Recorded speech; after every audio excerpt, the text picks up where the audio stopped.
Right now we're on our way to catch the Reading train. We were actually going to get on it and ride it, but we ended up canceling before we even left for vacation because it was just so pricey. So what we're going to do instead is we're going to go to random spots when it takes off and take videos of it coming in. My hubby and his friend and Harvey love trains, so this makes them happy, and when they're happy, I'm happy. Me and Aiden could really care less, but this is the train that we were gonna get on, but we decided to just drive around and get it to save some money. So we're just gonna spend a few minutes doing that, and then we're gonna head on to a coal mine museum.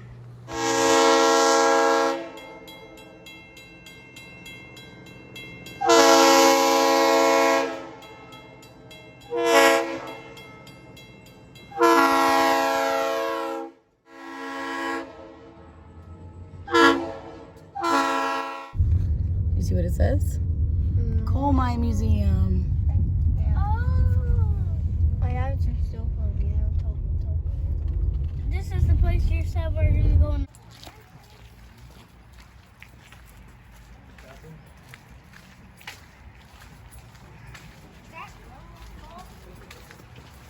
Yeah. Yes, baby. No, it belongs to them.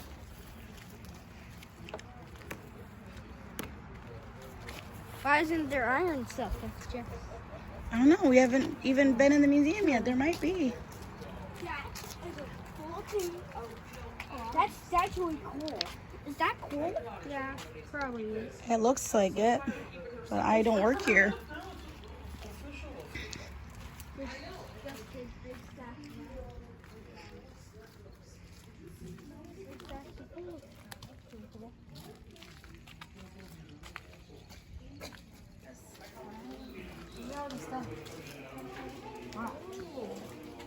This looks weird.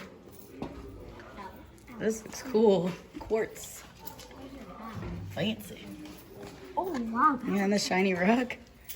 Where's diamonds? Well, I don't think that's here, honey. I don't know. I think diamonds over here. They probably have one diamond. Ever. They probably stole diamonds out of the museum. All these tools. Well, let's go over there. Okay, go ahead. Do whatever you want. Look at all the workers' clothes.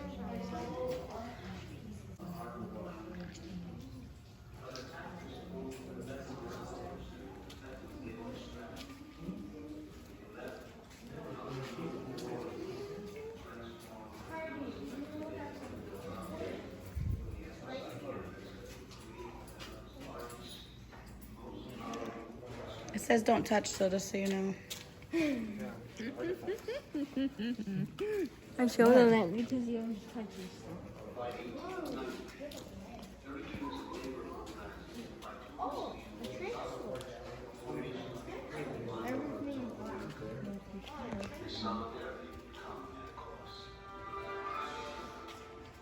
In 1898, 11 miners were killed and 35 wounded in Bergen, Illinois, by state militia protecting African Americans appointed to replace striking bituminous miners.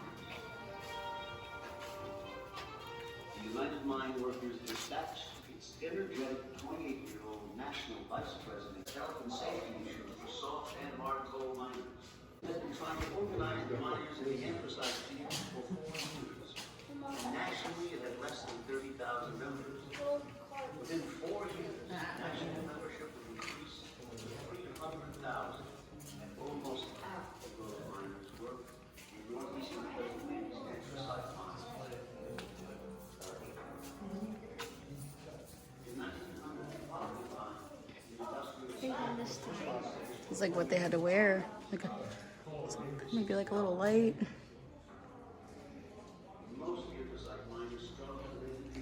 Omar from Omar Gosh TV. He recently went to a coal mine, like a tour, and he said they had to take a match in there, and like that's all they like had to like see. Why can't they use just the lanterns on the top of the hats? I don't know, like if it was that particular one or what. Like you see lights here. Or maybe it was before they had. Yeah, maybe. I remember saying something about they had to light a match. And like, that's all they had.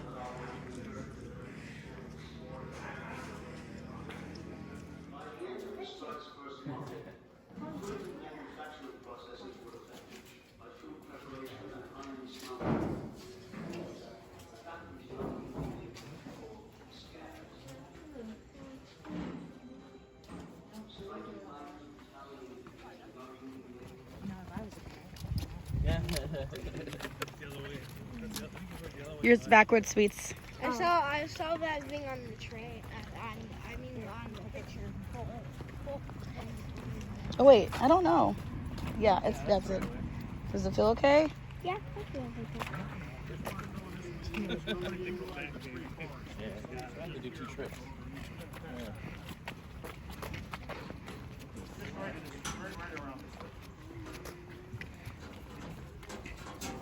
Get everybody bunched up so I can, give them the old safety shield.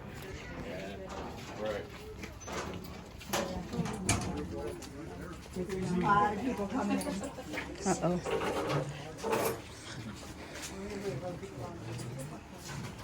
Even down. If you look at lighting down in the mine itself, it's kind of like what it was back in the day, but when the miners were here, there's low lighting in there, okay? Kind of like at night, you're walking through a parking lot, you can still see, but it's not like the broad daylight. So there is low lighting in there. There is water dripping off the ceiling.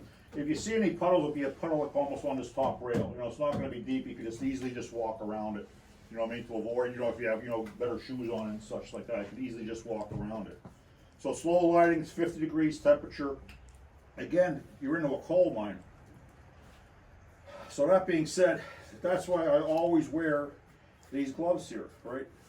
These gloves at one time were white gloves, right? So anything in a coal mine, your white gloves look like this, just want to mention. So you can feel free to touch anything that you want. It's a free souvenir. Trying to clean up the coal mine anyway. Well, guess what? It's impossible. You never do it because it's coal, okay? But anyhow, anything that you touch looks like this. Anything that you lean up against, free souvenirs. Some people like free souvenirs. Okay? So that all being said, what it is, we're going to go into these cars. I'm going to drive you 1,600 feet into the mountain. We're in a little report mountain. At that particular spot, we're going to leave the cars behind and go for, like I'm saying, about a 600-foot walk. And I'll explain a little bit how the things work. Some people, because, you might be out of the area. They were actually here digging coal, right? Coal's in this car that's right here. 1 ton of coal is about 3 foot, 4 foot cube. That's about the volume per weight. That's a lot. Okay. If you go look at the first date on the portal down there, 1855, that's when they started digging this mine. They were here for coal. What? Back in that 1800s, right? When they actually discovered coal in the late 1700s up on top of the mountain here. But coal actually was a replacement for firewood. People would always, that's all they burnt was fire, that's all they had. Right? So off of an acre of woods, you cut all those trees down, you get about 8 cords of firewood. 1 ton of coal is equivalent to what's in here. That's about 2.5 cords of firewood. Equivalent to about 175 gallons of home heating oil. So depending on what you burn for electricity in your house, either you burn it, the utility burns it, not much matter because they're creating energy for it. But that's why they were here. So 1855, 6 years before the Civil War, they started digging this in here. They used that coal, they put it in a boiler, created steam. Steam was then piped into the mine and ran the hoists and pumps because there was no internal combustion engine. There was no electricity.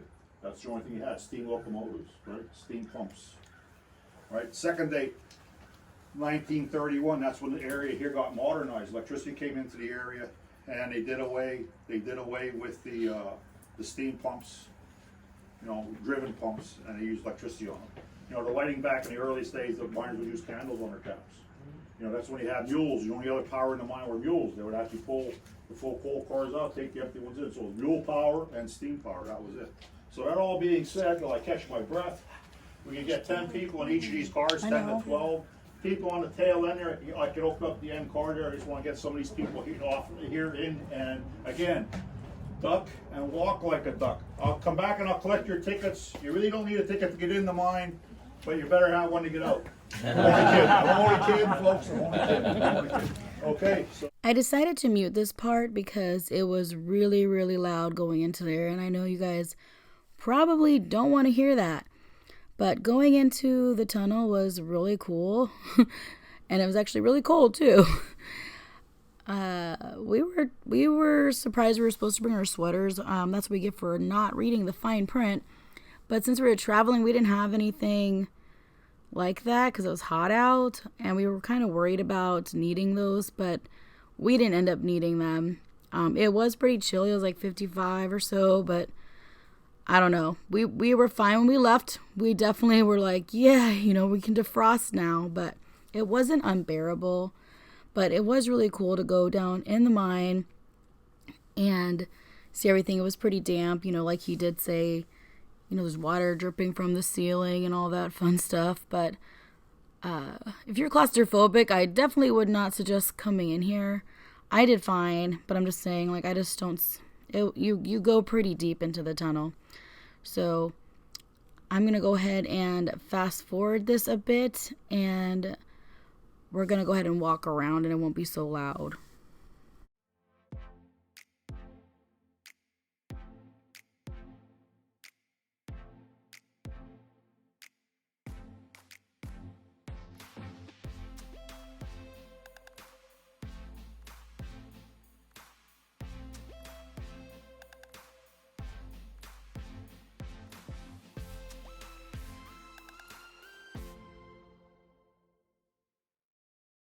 I got one.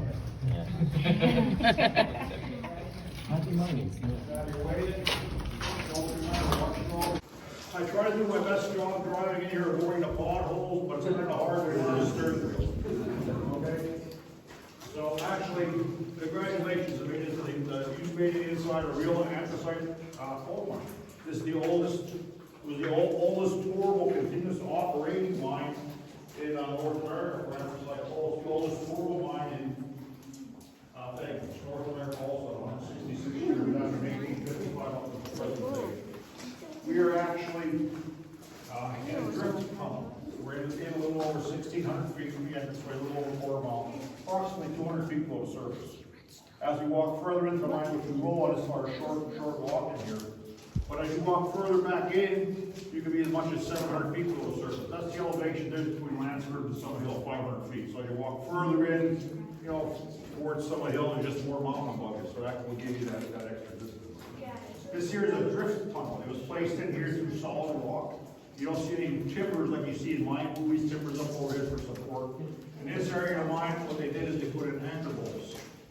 So wherever you look in here, there's kind of like a there's one here, there's one there, there's anchor bolts basically all over the place. Okay? So what they did is those anchor bolts, they're 5 foot long, pieces of iron rod, expandable heads, so they drill forward and slam the anchor bolts in pieces, plate iron, nut on bolt, grind it up, and that supports the roof from the air edge that has to be stirred up with the solid material. So we're in that, some say over a quarter mile. It's a drift tunnel, 8 foot higher here than it is out of Empresswood. So if I took the brake off of this unit, guess what? It's going to roll outside and we don't have to walk. Let's the brake hold, okay? Go to kid. But anyhow, it's a drift tunnel. That was for 2 reasons. One, when they started digging coal on the surface back in the 1700s, they dug down as deep as far as what they could with the picks and shovels and the hand pumps that they had. So as those pits would fill with water, because they didn't have any good means to get the water out, they decided to dig underneath, because the coal was there. So they dug in this tunnel.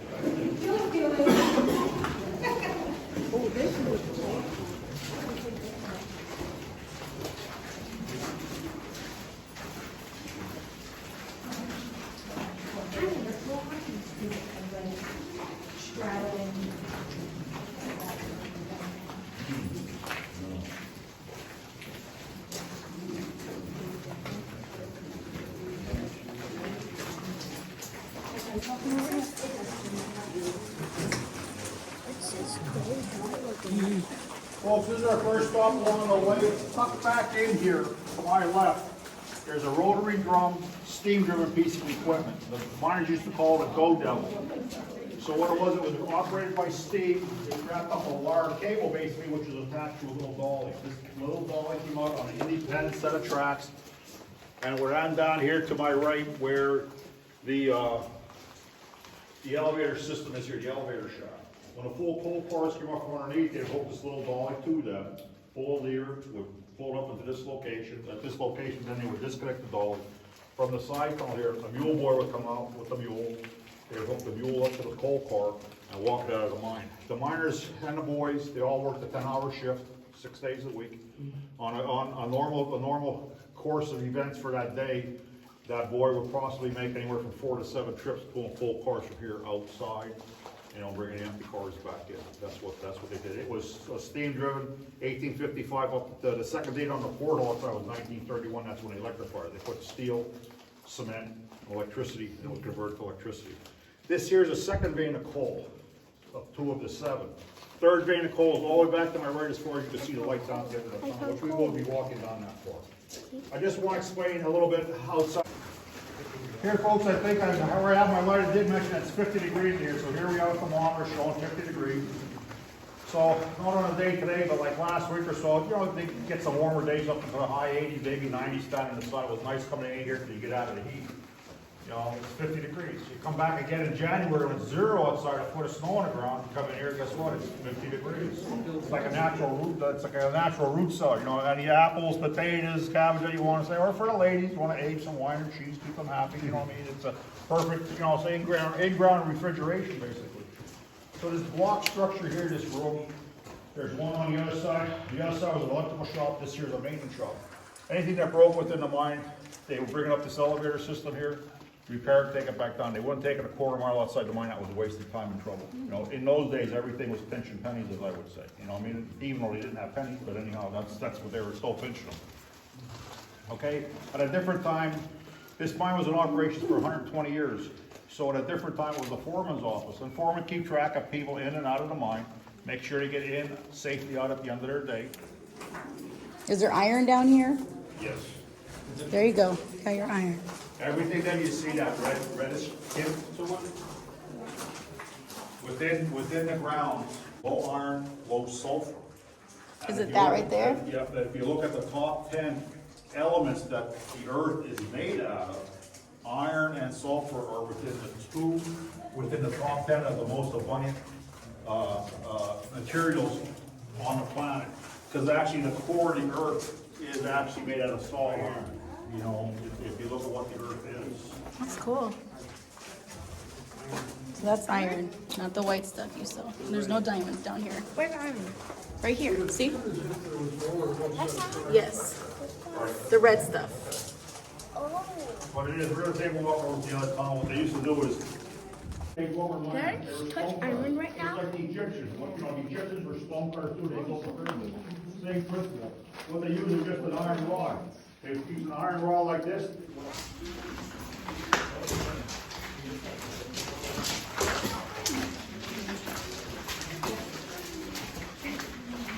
Ooh. Good spot. Okay. Folks, as you get here, where you can see this is the rock face that's here. So this rock now transitions to anthracite coal. So you have anthracite coal, a thick seam up overhead. Right, overhead, across, overhead, again to the opposite side that's over here. Once it's over here, you can see it butts up against the rock face. So that's Oh man, Harvey, your feet are gonna be soaked. Okay. All aboard. The end. Now we are on our way to a jail museum. I was really excited to go to a jail museum because Aiden really likes police. And I asked my husband not to just do trains this time. Let's do things that everyone's going to enjoy and kind of, do different things.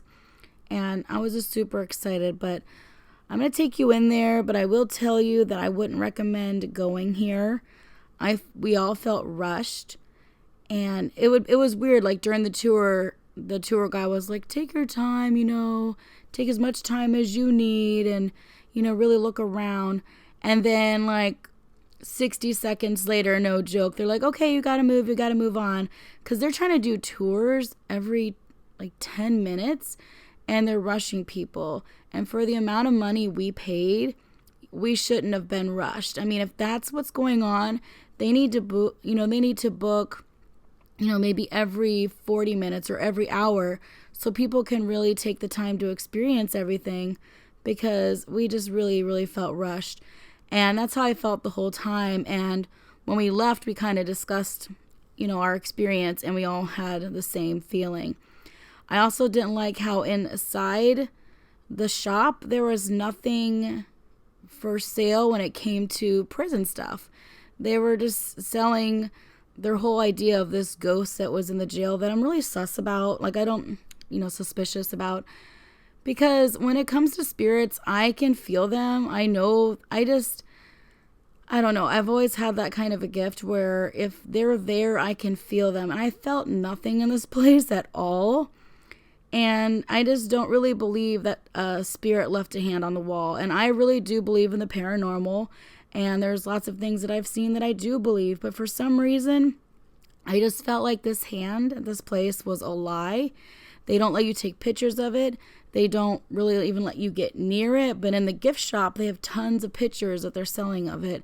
And it just seems like, I just wish they would focus more on the jail itself, and what it means to be a jail museum instead of it just this supposed ghost.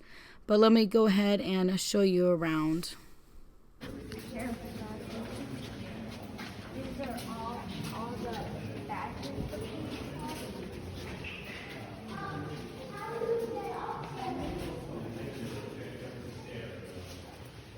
If any of you guys have done a mind tour, So they just slide the food in there and they slide it back. You have to stay in a room all day. Yes. I don't know.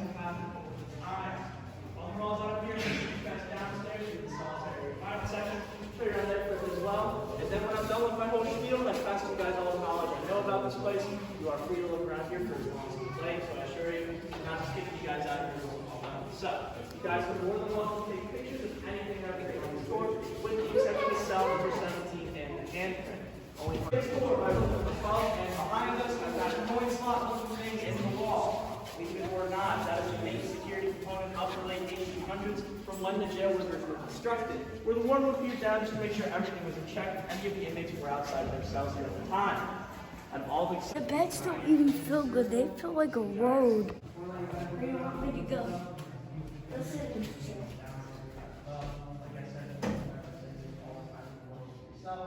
Look at the toilet.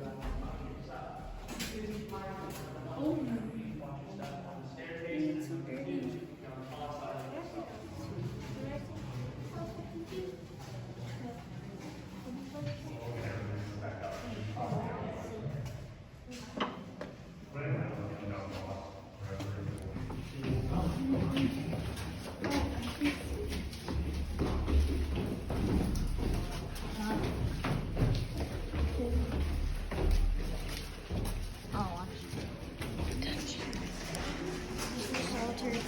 I guess. I don't know. Looks like so.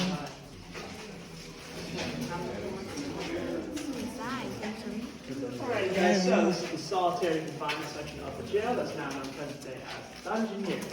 All the steel doors are removed from all of the cells. You are more than welcome to go inside any of them, check them out for yourselves, take pictures, whatever you guys want to do down here. Just going to give you a quick little tips and history. You guys are free to look down here for as long as you would like that. So, this place you'd be sent down for a number of things. The most common of those being starting riots, fights with other inmates. Because that's been from lunchtime I talked about earlier, they would send you down here as a punishment for days, weeks, and even months. If you were to be sent down here, they would only give you 3 items to survive with, essentially. Blankets to keep warm, mats to lay and sleep on, as well as a bucket for your waste here. So, again, all of the pads to the doors, you put them off, you want to load them up and go inside here, check them out for yourself. 2 cells down here on the left still have their doors attached, so you get an idea of the feel, what those doors are like on the cells here. See, there's the sound I'm talking about. Mm-hmm. Like sound every single cell. Ew, what's that? Insulation? This one smells cute. Yeah, hot, very, very sticky, very, very smelly. So, all of the lights you can see down here, the walls, the cells, wherever they may be, they are all filled with only, they are not really filled with open. When you get down there, you can roll, 24/7, 55, 44, pitch black. Only place you can have down here is very small, so window, very safe light, really good neighborhood for their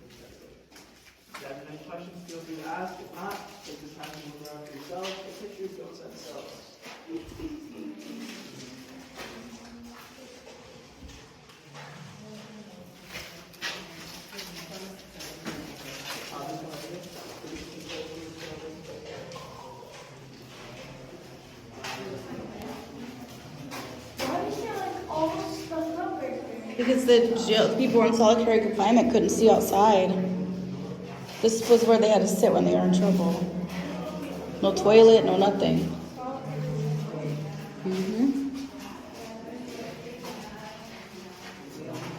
Oh, someone tried to escape with that brick. You think so? Probably like draw down a window or something.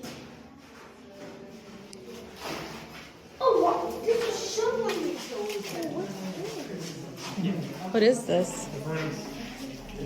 Alright, so I'm going to start taking you guys back upstairs. So I'll remind you once you get a please, one more step. Oh, sorry. You guys just have up, right behind you guys, and I'll plan what we're going to do from there. Aiden, go sit on the bed. No. Like, it's hard. You don't even get a mattress. It's like, I'm here. see? You don't ever want to go to jail. I mean, I know you. I'm not worried about you. I'm just saying. No one's right. Oh. What? What? Family affair in here? Yeah. Locked up? There's a toilet. Look at that, Aiden. You want to go potty? Ew. That's probably the worst toilet I've ever seen in my life. Yeah. Mom, look. You guys where they hung. Oh, Thomas Fisher. Yeah, he's the one that did the handprint. So they would have them stand up here. And They'd put them on the rope and let go, and then they'd get killed by their necks. do you know it was still at the prison, at the normal prison? This is where it happened. This is it. Oh, so this is the only place? I'm pretty sure, and this is where they've died. Why did they have to put the handprint in the cell? He wanted to prove that he was innocent, so we left his handprint so that he was innocent. He was in jail for something he didn't do. Oh, he did? He was? That's what he said. So we got to believe him, right? Did he even... This is big. Oh, the kitchen! Please sign the guest book. No one allowed to get out of jail until they sign the guest book. Okay. Oh. Get this- Why is this door here? Why is this door? Oh, wow. Maybe that's where they kept him before they put him downstairs. Yeah, so I think right here. Well, this is the kitchen. There's still like soap here. Yeah.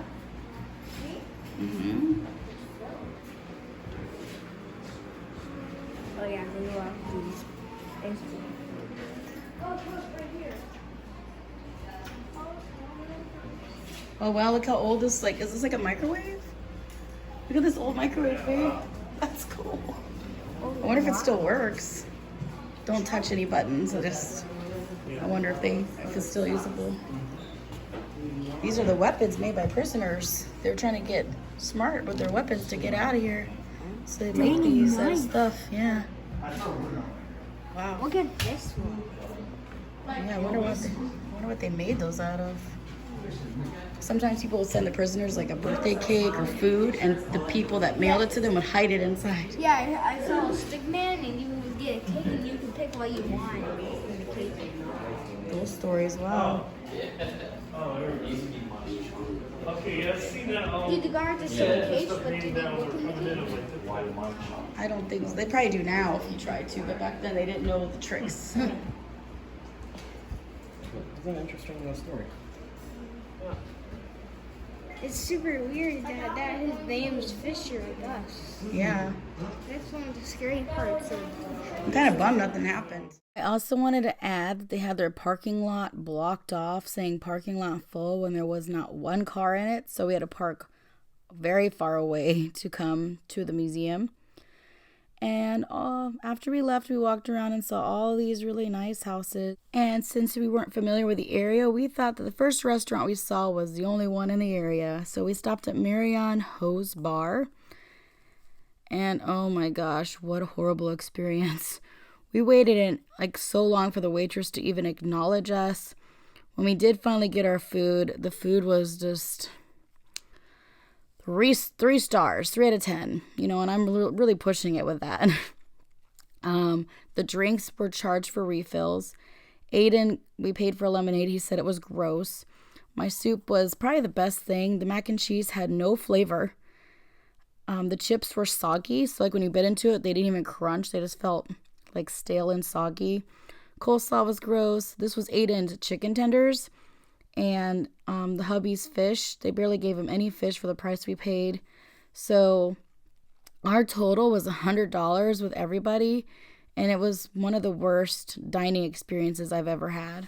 What made us feel even dumber is when we left, there was tons of restaurants to eat at. So we were walking down to the train station. There was pizza places, several other restaurants. I ended up getting Aiden a slice of pizza for $2 because he was still hungry because that food was so gross. And I did try it thinking maybe he's just being picky. It was nasty. It was so gross. I don't know what's going on over there, but definitely don't recommend that place. And I feel like it made it extra awful because not only was the food bad, but the service was bad. And when we checked the reviews after, we realized that this is just a regular thing that this place does. So definitely steer clear from this place if you're in the area. I wish we checked the reviews first before basically throwing $100 in the trash. So now we're just going to hang out here and watch some trains, and then we're going to head on over to the Hilton Hotel. Gentlemen, the train is about to enter the station. Please stand behind the yellow line. Please stand behind the yellow line for your safety.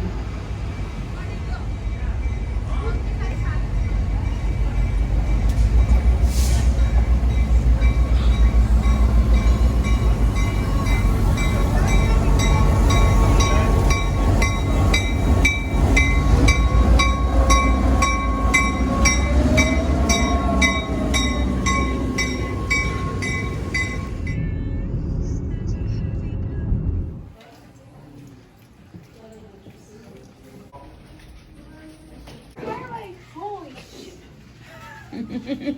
Oh my. It's like higher than the breeze. Yeah, You can even see the top of the building. I know.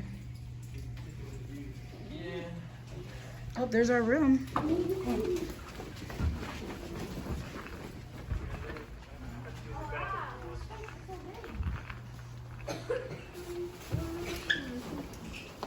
Big room. Yep. Plenty of space. And then that turns into a bed, so that's gonna pull out of your bed. Ooh. Yeah, so. Hey, It's like, hey, we're in a hey, cold land too. Aiden, listen, dang. It's almost as big as our hotel in Kansas that one time. It's cool. Big hotel. Big. Got stuff to put your books? You bring your books with you? What's this room? What's this room? Probably someone else's. Stop. Someone else's room. Why would It like we- connects. Why would we put it there? I don't know. You just gotta trust each other, I guess. Maybe it's Well, let me see the What's fridge. this room? What's this room? Daddy's going to the bathroom. Oh, that's the bathroom. Ooh, that's nice. Bring our leftovers. Look at the microwave. A dishwasher. This is the first time I've ever seen a dishwasher in a hotel. I am shook.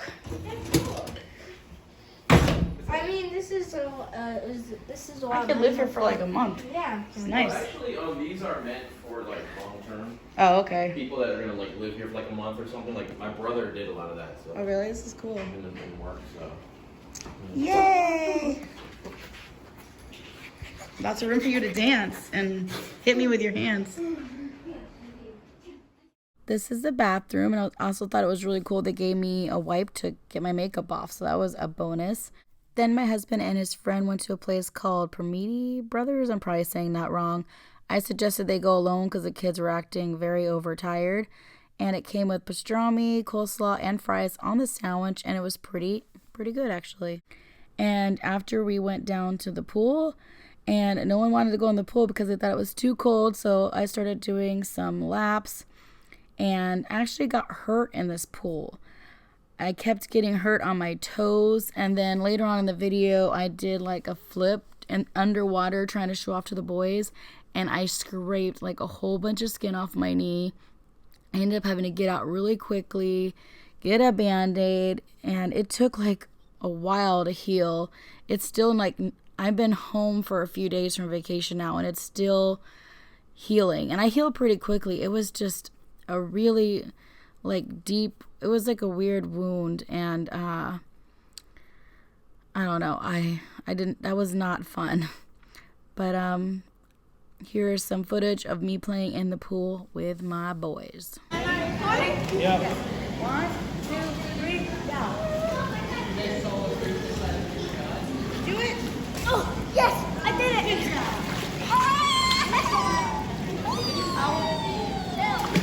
Oh, yeah.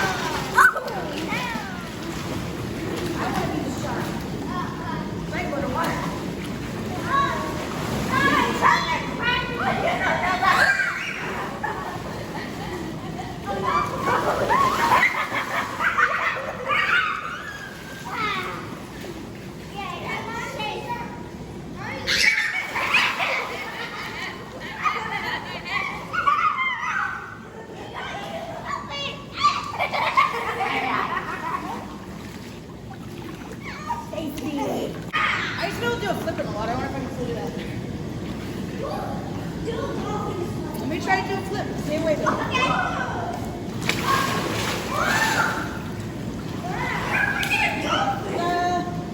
Thank you so much for taking the time to watch this video if you made it to the end. Also, I hope I gave you some ideas if you're looking on traveling in the Maryland, Virginia, and Pennsylvania area. Thank you so much for watching, and I'll see you on the next one.